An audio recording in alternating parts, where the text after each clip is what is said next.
Hola,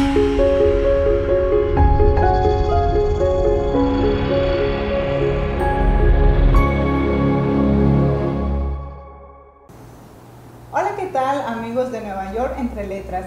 Les saluda como siempre Rosalía Reyes y hoy también nos encontramos en la ciudad de Monterrey, México, mi ciudad natal, en donde estoy muy contenta porque estoy aquí por entrevistar a Antonio Ramos Revillas. Él es el director de la editorial universitaria y bueno, vamos a hablar, como es ya la costumbre, acerca de su trayectoria a nivel cronológico. Antes, gracias Antonio por este espacio, por tu tiempo y por armar tan rápido esta entrevista. Antes de empezar a charlar, me voy a permitir leer una pequeña semblanza tuya, ¿ok? Claro. Antonio Ramos Revillas, como dije, es director de la editorial universitaria.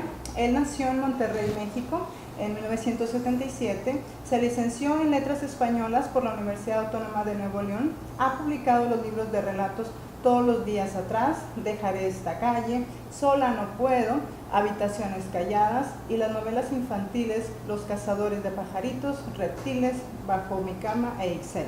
Ha ganado los premios de Literatura Joven Universitaria, Premio Nuevo León de Literatura, el Premio Nacional de Cuento Joven Julio Torri, Premio Nacional de Cuentos Salvador Gallardo Dávalos, Premio Regional Juan B. Tijerina y Mano de Obra. Le ha sido concedida además la beca del Centro de Escritores de Nuevo León, del Centro Mexicano de Escritores del FONCA y de la Fundación para las Letras Mexicanas. También ha obtenido galardones en Alemania, en Venezuela y en Estados Unidos con sus libros para niños. Y ha sido acreedor al International Book Award y el México 20 del British Council y el High Festival de los 20 escritores de 40 años más jóvenes de México. Recientemente le acaban también de dar en el 2015 el premio a las artes y bueno, aparte me comentabas que apenas vas a empezar en el 2018 como becario del Sistema Nacional para la creación de creadores de artes. Bueno, pues en verdad que me cansé de leer tantos premios. Esto no es fácil, se dice fácil, pero tanto esfuerzo. Cuéntanos acerca de esto y bueno, ¿qué te parece si seguimos siempre nuestro formato tradicional de que nos digas desde un principio y luego a nivel cronológico hasta la actualidad? Muchísimas gracias y bienvenido. No, gracias a ti por la entrevista. La verdad es que siempre que lees la biografía de alguien, supongo que esa persona está en un viaje para ir a los orígenes y esto lo viví hace mucho tiempo cuando le hicieron un homenaje a Blue Demon, un luchador de aquí de la ciudad en la Cineteca de Nuevo León, y le estaban pasando la primera película que filmó, después filmó como cerca de unas 20 o más, y yo veía a Blue Demon ya muy cansado, moriría el año siguiente, así atento a las imágenes que pasaban por la pantalla y me preguntaba qué estará sintiendo Blue Demon de verse ahora, de hacer este proceso de inmersión a quien fue.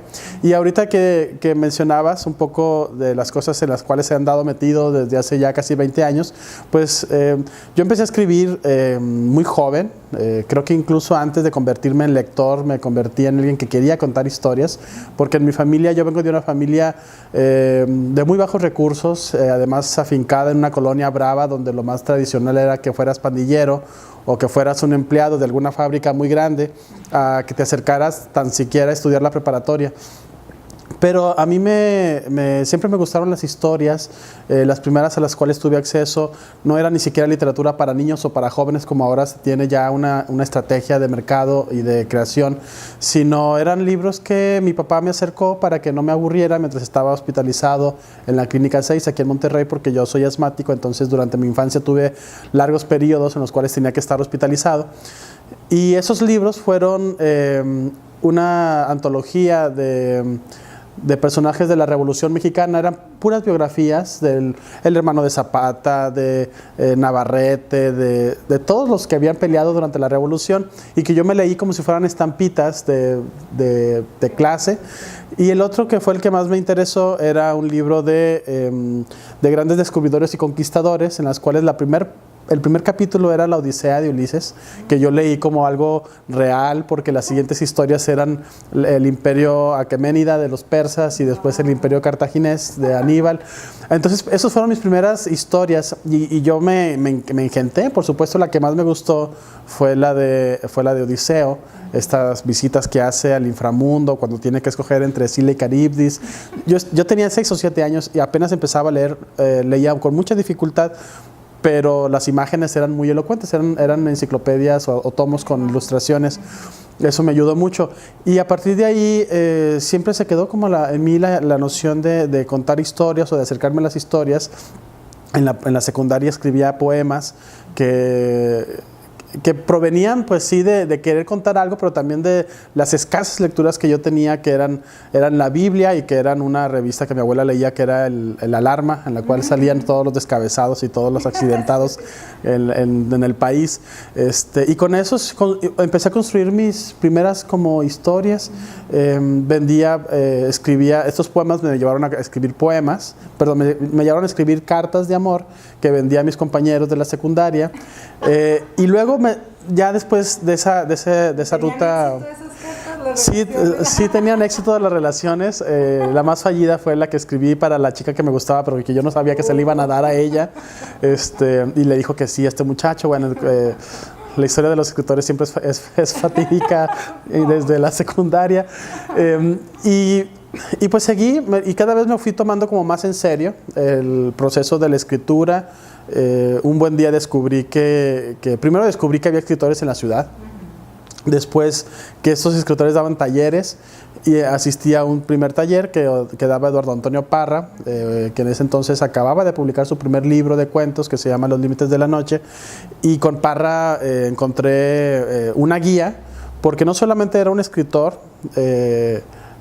que sabía el oficio, sino que también conocía muy bien la dinámica cultural, que creo que es algo como muy importante para todos los escritores jóvenes o quienes están empezando a acercarse con alguien que sepa cómo se juega esto, porque puedes llegar con alguien que no está escribiendo y que además tiene mucho resentimiento contra, digamos, que otros escritores o contra las instancias culturales de la ciudad, y te va a contagiar de ese resentimiento.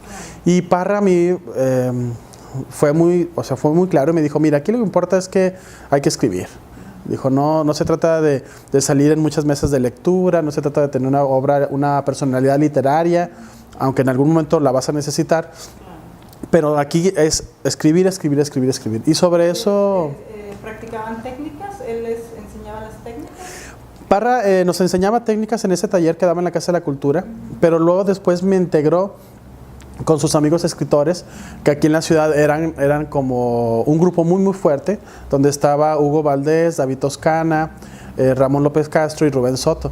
Entonces ya con ellos todavía me integré aún más en la ciudad, digamos que la ciudad literaria, pero siempre me mantuve con un bajo perfil, y hasta la fecha mantengo un bajo perfil, en el sentido de que no tengo una vida literaria tan pública, salvo lo de Facebook, pero creo que todos tenemos una vida literaria ahí, pública, un personaje ahí, pero me quedé ahí con esa noción hasta la fecha. Entonces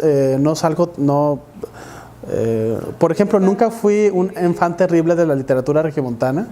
Mientras veía que otros compañeros se peleaban por tener ese título y que eso les gustaba, yo decía, no, qué flojera, yo mejor desde casa me pongo a escribir.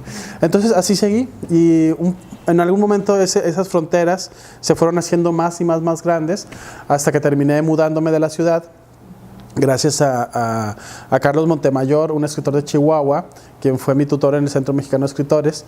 Él leyó mi proyecto, le gustó y me dieron la beca y me fui. Yo empecé a compaginar la vida, digamos que de escritor, en el sentido de estar, digamos que en el medio, publicar, buscar colaboraciones y todo eso, con un trabajo muy intenso como editor.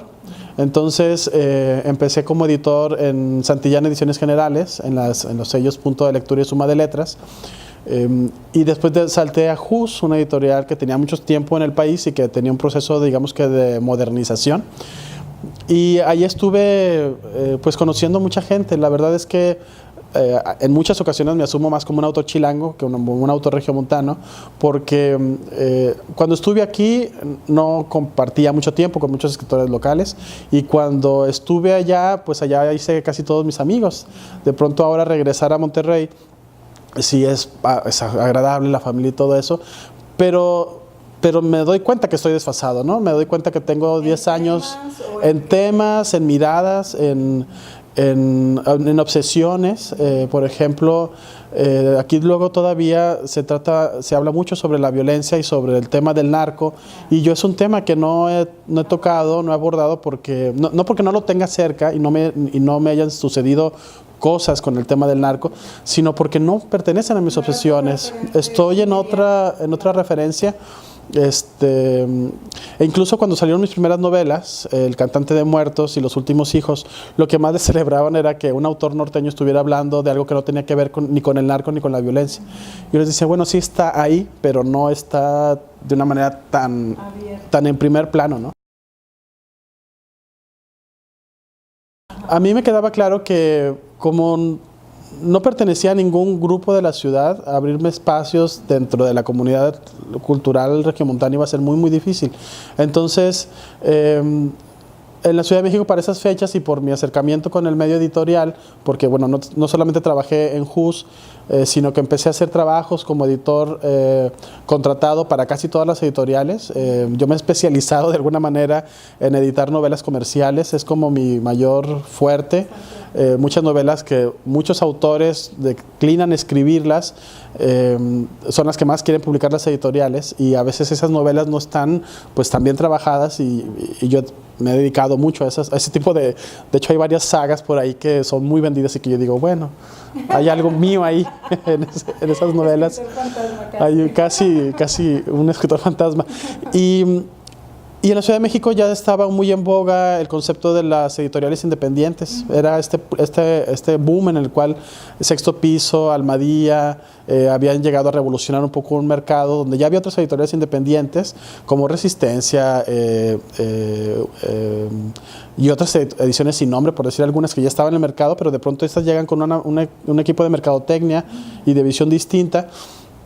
Y le dije, Alfred, pues vamos a hacer eso aquí, o sea, vamos a tratar de detonar el concepto de las editoriales independientes, pongamos la nuestra, y empezamos con un evento que se llamó el Día de las Editoriales Independientes, que fue como una cosa muy rara, porque de pronto era hacer un evento grande sin esperar apoyos de nadie, simplemente por gestión. Lo hicimos en un espacio que tenía José Eugenio Sánchez, un poeta de aquí de la ciudad, muy buen poeta, y que nos abrió así el espacio. Dijo, órale, está bien, hasta se puso a limpiarlo, porque era una casona ahí en la zona del barrio antiguo. Hemos publicado 4 títulos a la fecha, y en estos 4 títulos pues nosotros somos quienes costeamos toda la edición y la impresión del libro. Y estamos contentos también con los libros que hemos publicado. Los 2 más recientes, por ejemplo, uno es de Esquirlas, de Luis Panini, quien justo ese mismo año firmó contrato con Tusquets, y el otro es una muy buena novela de Gabriela Cantú Westendar que se llama Hamburgo en alguna parte. Y bueno, ahora el año que viene tendremos una más, y todos estos procesos nos llevaron a hacer una librería independiente, que también duró como 3 años y medio, hasta que ya no pude, la verdad, no pudimos dobletear funciones, yo aquí en la Casa del Libro, en la editorial universitaria, y también a veces, algunos fines de semana me iba a la librería. Decidimos como poner pausa, aunque seguimos asistiendo a eventos como particulares, como las ferias de la ciudad y las ferias de los colegios. Este es en realidad como el 4º o 5º libro para niños que publiqué.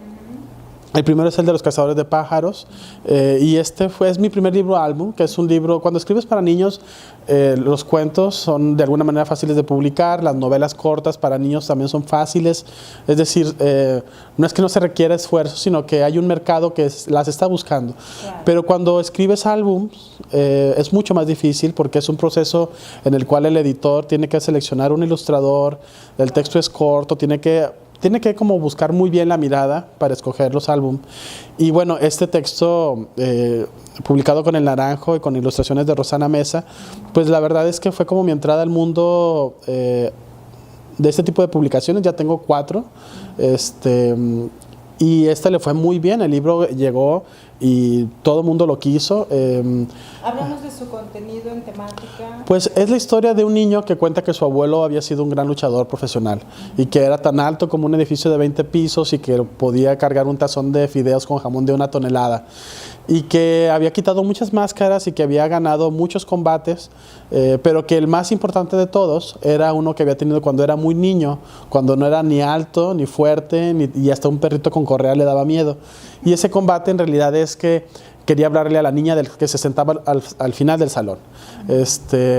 Y es una historia de cómo nos acercamos a los otros, más que una historia de lucha, y creo que ese es como el gran giro que tiene el libro, que no es una novela, no es un libro sobre vamos a pelear, sino es vamos a escuchar al otro para entenderlo. Y al final termina con un giro que es que toda la historia es una historia que el niño le está contando a alguien con quien quiere hablar por primera vez. Entonces, todo el libro es exacto, es poder comunicarnos. En lugar de pelear, vamos a comunicarnos y la manera que tengo para comunicarme contigo es tratando de entender qué onda contigo, ¿no? Y el libro le fue muy bien, son 3 reimpresiones. En el 2014 obtuvo la mención del Banco del Libro de Venezuela como uno de los 3 originales en español más importantes publicados ese año en español. Y pues te digo, yo estoy como muy contento. Le han hecho conciertos, teatros, guiñoles, han pasado muchas cosas con el libro que yo no esperaba que ocurriera, ¿no? También tengo Seres Mágicos del Nuevo Reino de León. Aquí, si nos pudieras comentar acerca de esto. Sí, bueno, fíjate que Seres Mágicos es un compendio con un libro anterior que se llama El Norteño Mágico, que escribí durante los aniversarios del centenario y el bicentenario de la independencia y de la revolución.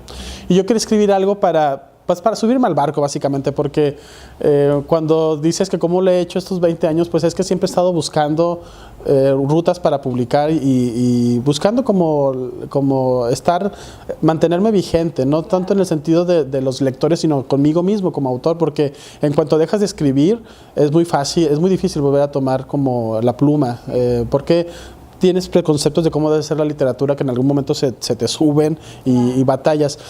Y a los libros del norteño y de Seres Mágicos, al menos localmente, les ha ido muy bien. Los abordas desde la mirada infantil también, sí, a los niños. Está dirigido a los niños, pero son niños que viven en distintas etapas históricas de Monterrey y los cuentos tienen este sesgo.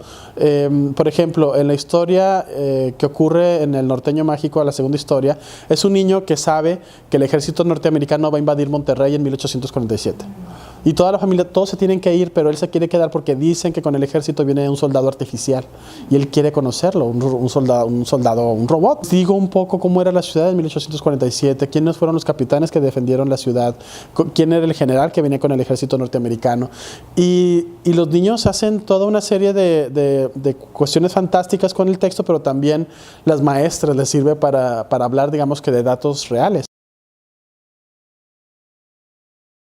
Lo llevan en muchos grados porque el libro fue seleccionado por Biblioteca del Rincón, por Libro del Rincón, en el 2011, 2012, no me acuerdo, y fue un tiraje como de 90,000 ejemplares y se repartió en todo el país. Entonces, me llegan constantemente como cartas. Lo más padre que me ha pasado con estos libros fue, me ocurre en la Feria del Libro de Monterrey, cuando de pronto veo hordas de lectores, y de pronto entre todas esas hordas de lectores aparecen alguien con este libro, con el otro. Me dicen, ¿tú eres el del Norteño Mágico? Y yo, pues sí, y ya se los firmo. Casi toda mi literatura para niños y jóvenes no tiene como este consuelo. Pueden resolver algunas cosas, pero no todo. No tienen todo final feliz. No tienen todo final feliz. Incluso el más reciente, uno de los más recientes se llama Yo te pego, tú me pegas, que es la historia de un niño que cuenta simplemente... ¿El bullying? Sí, un poco como el bullying, pero más que el bullying es cómo nos educamos con la violencia, porque creemos que el bullying es algo que se hace entre un joven contra otro joven, pero en realidad es un hecho violento que ocurre en todos los grados de la familia y de la sociedad. Y el niño le da miedo a la oscuridad y el papá lo encierra en un lugar oscuro para que aprenda. le dan miedo a las cucarachas y el hermano le pone uno en la camisa para que no sea marica. Entonces él va a su proceso hasta que finalmente puede regresárselas a alguien más, todas las ofensas que le han hecho, y él decide, bueno, más bien si la hace, pero en algún momento se da cuenta que no es él, que él no es eso, ¿no? Y ahí gira, es como una moraleja, pero él gira en el sentido de decir, que me lo hayan hecho a mí no significa que yo también lo tenga que hacer. No repetir patrones. No repetir patrones. Y bueno, ese libro tiene ilustraciones de Amanda Mijangos, la publica con la editorial Tres Abejas, y este año le dieron la mención del White Ravens en Alemania. Entonces, que fue así como inesperado, porque yo, por lo general, la vida de los libros tienen también su ruta, así como en los Oscar, que sabes que hay una serie de festivales, y así también hay una serie de premios que se dan a lo largo del año, que tu libro, si es bueno, aparece, ¿no? Y de pronto no había aparecido en ningún lado, y ¡pam!, le dieron la beca, la mención del White Ravens, y fue muy bonito y muy inesperado. Este libro es el más reciente, de hecho. Es la historia de un chico que no puede recibir la luz del sol y que toda su vida es en la noche. Y es en realidad un acto de libertad, es un acto de cómo yo puedo vivir a pesar de, digamos, que estas características que tengo como persona. Y la historia la cuenta un astrónomo. No sé si recuerdes, pero hace como unos 8 o 9 años un cometa chocó contra Júpiter y se rompió en 9 pedazos, y bueno, fue una historia muy padre. Y ahí empieza la novela, cuando un astrónomo latinoamericano le dicen que un cometa va a chocar contra Júpiter, ¿no? Y que tiene que por la forma donde está, bueno, por el sitio donde está puesto su centro astronómico, ellos tienen que llevar la batuta del choque, ¿no? Del golpe del planeta. Y ese mismo día conoce en la noche a un niño que viste como astronauta, y a partir de ahí empieza como una relación entre ellos. Y es un libro que además yo quería tratar el tema también de ¿es posible la amistad entre los adultos y los niños? Porque también vivimos en un medio donde la alerta del adulto cuando se acerca a los niños es muy alta, porque tenemos todas estas nociones y todas estas historias reales, ¿no? Por algo está esa alerta, pero ¿es posible que los adultos sean amigos de los niños? Es decir, y la novela plantea esa pregunta, ¿no? En el caso de la novela es un sí, ¿no? Ganan los adultos al tener acceso, digamos, que a un imaginario infantil, y ganan también los niños al tener también el respaldo de un adulto que confía en ellos. Pero como es más fácil que ocurra todo lo contrario en el imaginario, mejor cancelamos eso, ¿no? Y es bien, yo lo veo, por ejemplo, como ahora que tengo 40 años, si platico con niños, tengo que estar en un espacio moralmente acondicionado para eso. Y eso es, ¿dónde? En una escuela en la cual voy como autor de libros para niños. Entonces ahí sí puedo acercarme a los niños, sí puedo tomarme fotos con ellos, o más bien las mamás me toman fotos con sus hijos. Pero si de pronto voy por la calle y quiero hablar con un niño, está mal, ¿no? Claro. Entonces la novela va un poco hacia esa pregunta. No sé cuál sea la respuesta, la verdad. Mi vida como autor ha sido como muy curiosa, porque primero yo quería escribir literatura, digamos que para adultos, y mis primeros 4 libros son de cuentos. Y luego me invitaron a escribir libros para niños, y estuve mucho tiempo ahí. Me sentía cómodo, notaba que podía avanzar más rápido.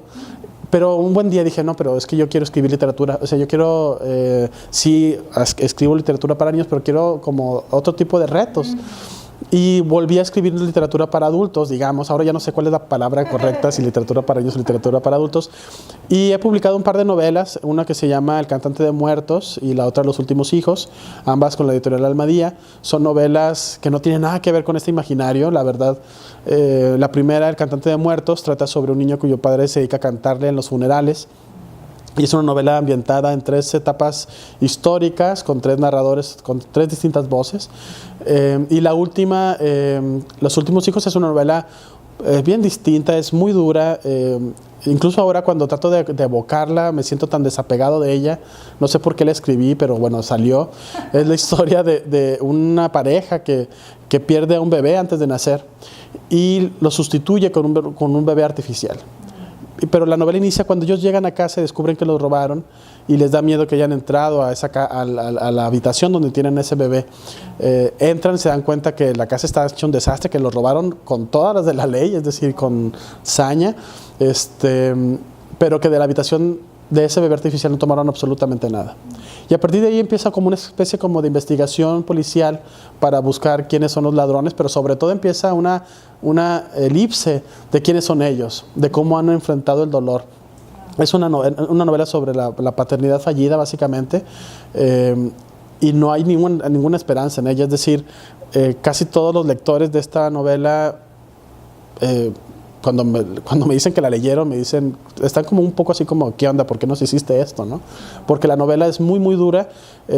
Hay, por ejemplo, una parte central que yo no sabía cómo meter en la historia, que son como los 10 mandamientos, pero son los 10 mandamientos de los padres fallidos. Y empieza diciendo, no desearás al hijo de tu prójimo, no desearás que te alce los brazos para que lo cargues, no desearás. Y es una lista así como larguísima, y como a la mitad hay un giro, dice, bueno, pero si tu prójimo se burla de ti por tal cosa, o si tu hijo te recuerda tal cosa a ti, dice, entonces tienes derecho a que maten al hijo de tu prójimo. Y entonces es una larga descripción de cómo pueden morir los hijos.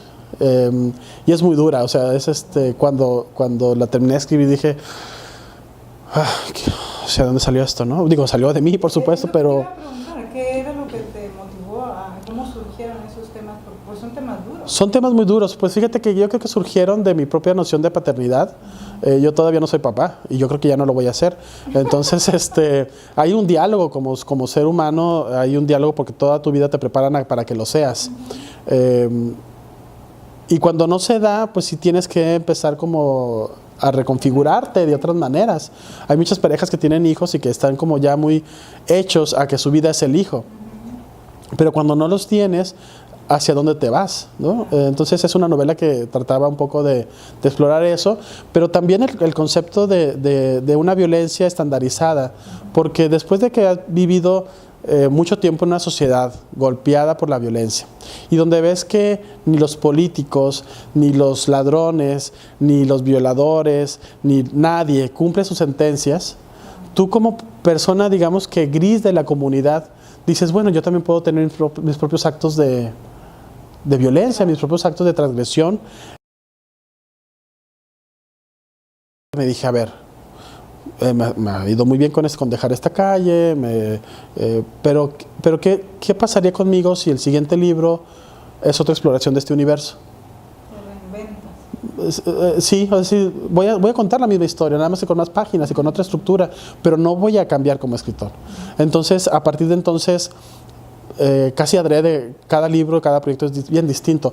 Por ejemplo, cuando escribí El cantante de muertos, yo tenía mucho tiempo en la vida literaria de la Ciudad de México, pero digamos que no, como escribía para niños, escribía cuentos, no tenía, digamos que de pronto el acceso a ciertos medios, a ciertos ciclos o circuitos de la ciudad. Y de pronto publico El cantante de muertos y le va súper bien.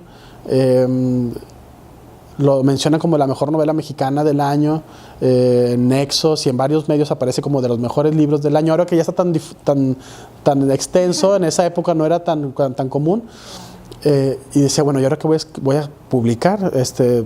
Otra vez una novela así como El cantante, que sea buena novela, o que intente ser una buena novela. Y dije, no, voy a mantenerme fiel a mi idea. Y publiqué una novela para niñas, que se llama Puppy Love, que es la historia de una niña que se encuentra en su primer amor y que rescata perros y gatos de la calle. Y eso como que me liberó.